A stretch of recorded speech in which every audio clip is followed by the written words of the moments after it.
അരുണാചലഗിരിയുടെ energy ഒന്ന് തേങ്ങ വെച്ച് നോക്കാൻ പോവുകയാണ്. അപ്പോൾ അതൊന്ന് കാണിക്കാം. അരുണാചലഗിരി വീഡിയോ എടുക്കുന്നത് മിസ്റ്റർ ശ്രീനിവാസൻജി ആയിരിക്കും. ഓക്കെ, എന്നാ പിടിച്ചു. അപ്പോൾ സാധാരണ തേങ്ങ വെച്ച് ഇങ്ങനെ കോണിപ്പുള്ള തേങ്ങയാണ് നോക്കുന്നത്. നമ്മളിങ്ങനെ വയ്ക്കും. ഇങ്ങനെ വയ്ക്കുമ്പോഴത്തേക്ക് തേങ്ങ സാധാരണ പോലെ കയ്യിലിരിക്കും. എല്ലാവർക്കും കാണാൻ തോന്നുന്നു. ഇങ്ങനെ കയ്യിലിരിക്കും. ഇതിന് നമ്മൾ അരുണാചലഗിരിയിലേക്ക് തിരിക്കുകയാണ്. തിരിച്ച് ആ ഭാഗത്തേക്ക് കുറച്ച് നടക്കുകയാണ്. ഈ എനർജിയായിട്ട് കയ്യിൽ നിന്ന് തേങ്ങ തെറിച്ച് വരും.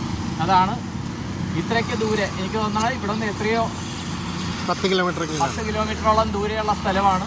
ഈ ഉരുൾപൊട്ടൽ സംഭവിച്ച ഭാഗത്താണ് നമ്മൾ നോക്കുന്നത്.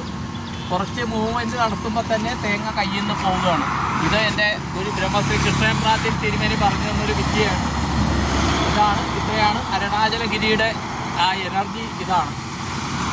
എന്നാൽ രസം എന്താണെന്ന് വെച്ച് കഴിഞ്ഞാൽ ഇവിടെ വേസ്റ്റ് കിടപ്പുണ്ട് അല്ലേ? വേസ്റ്റിനെയും എടുത്ത് കളയുന്ന രീതിയിലാണ് ആ എനർജി മനസ്സിലാകുന്നത്.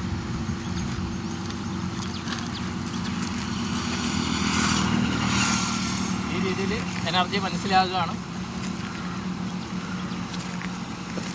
ഇത്രയ്ക്കും പവർഫുള്ളായ അരുണാചലേശ്വരനെ ഒന്ന് കാണാനായിട്ട് ജീവിതത്തിൽ ആദ്യമായിട്ട് പോവുകയാണ്. അതിന് നിയോഗവും നിമിത്തമായ ശ്രീനിവാസൻജി, അദ്ദേഹത്തിൻ്റെ ധർമ്മപത്നി ശ്രീമതി ദിവ്യ എന്നിവർക്ക് ഞാൻ ഗ്രാറ്റിറ്റ്യൂഡ് നന്ദി അറിയിക്കുന്നു. അപ്പോൾ ഇനി അവിടെ കാണാം. അപ്പോൾ ഈ അരുണാചലേശ്വരൻ്റെ അനുഗ്രഹം ഇത് കാണുന്ന കേൾക്കുന്ന എല്ലാവരിലും ഉണ്ടാകട്ടെ.